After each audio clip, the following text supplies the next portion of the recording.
This is OwlUp, where learning happens in minutes, not hours. For a deeper journey, explore all our courses at owlup.co. Now, let's dive in.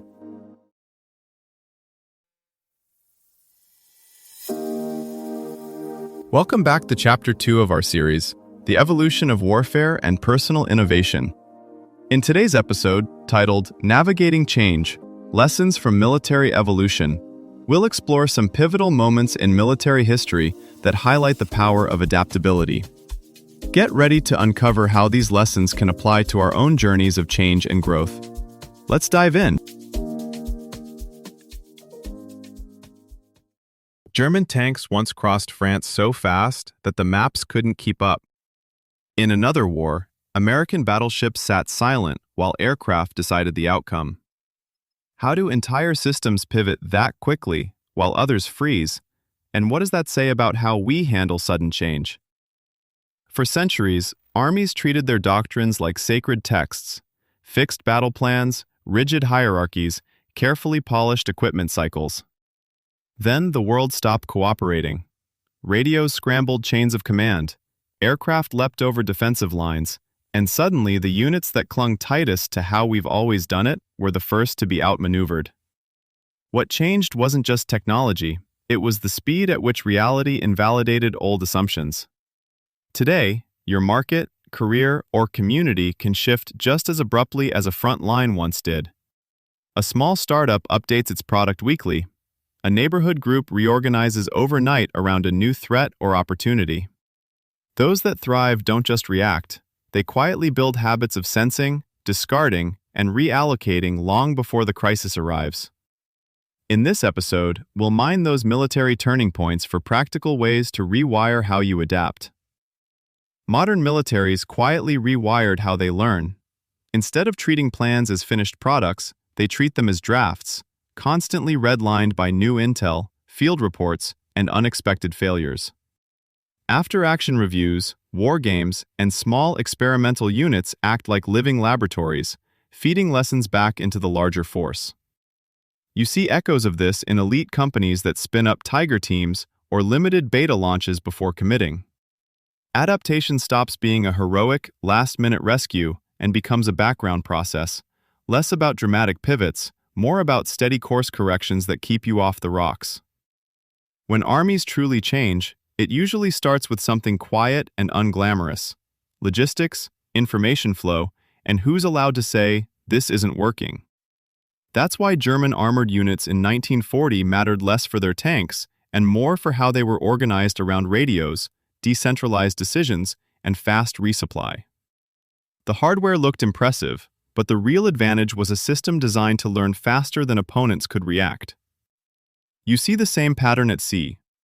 At Midway, the decisive difference wasn't that aircraft existed, Japan had plenty, but that the U.S. Navy had begun treating the aircraft carrier as the organizing center of a battle, not an accessory to battleships.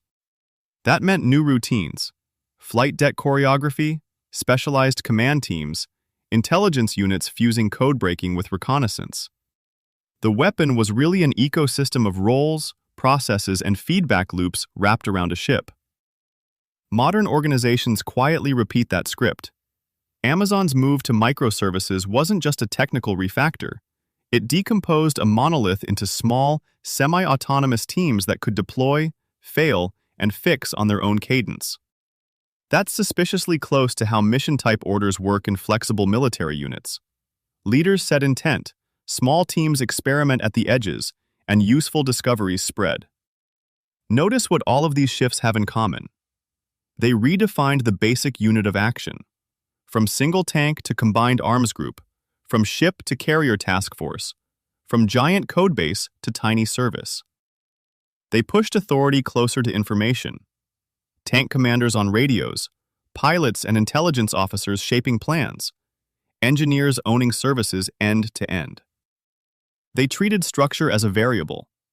Units were reorganized, merged, or retired when they stopped fitting the environment. For individuals and teams outside the military, the question becomes less, "What tool should I learn next?" and more, "How easy is it for me to rewire how I work when the environment shifts?" A tree that can flex in the wind doesn't survive because any single branch is strong, but because the whole structure is built to bend, redistribute stress, and grow in new directions after the storm. A useful test is this. When conditions shift, what's the smallest thing you can change quickly without asking 10 layers of permission? Some modern militaries run red teams, whose entire job is to probe for weak spots in plans and structures. When they find one, leaders don't defend the old setup, they adjust around it. Netflix created its famous chaos engineering practice for the same reason. By deliberately breaking parts of its own system, it exposes where flexibility is fake and where it's real. On a personal level, you can borrow this by treating your calendar, tools, and routines as modular, not sacred. Instead of one massive workflow that collapses if disrupted, build interchangeable pieces, a way to learn fast, a way to share what you've learned, a way to test it safely. Think of it like a jazz group rehearsing not just full songs, but tiny improv patterns they can recombine when the tune changes.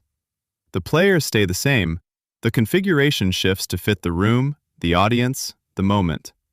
Future adaptations may hinge less on tools and more on how smoothly humans and algorithms negotiate decisions.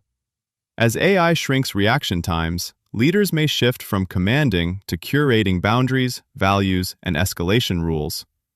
Careers, too, may look more like rotating tours across domains than one long posting. Your real edge becomes meta skills, learning how you learn, debugging your own biases, and updating your mental maps before reality forces the issue. Adapting well is less about predicting the next disruption and more about rehearsing how you'll respond when one lands.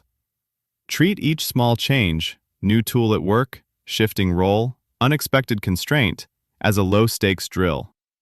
Over time, you're not just surviving turbulence, you're quietly training to navigate when the air gets truly thin. Try this experiment.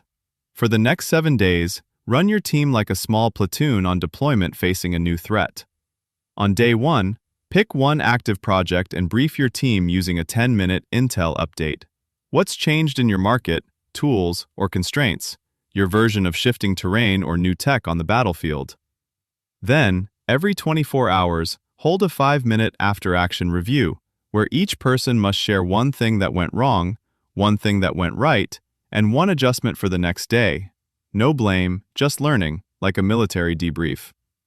At the end of the week, compare your original plan to what you're actually doing now, and note exactly which daily adjustments created the biggest performance or clarity gains. This was OwlUp, your daily step forward. This series continues with more chapters on OwlUp.co. Visit OwlUp.co to access the complete course and continue your learning journey. See you there!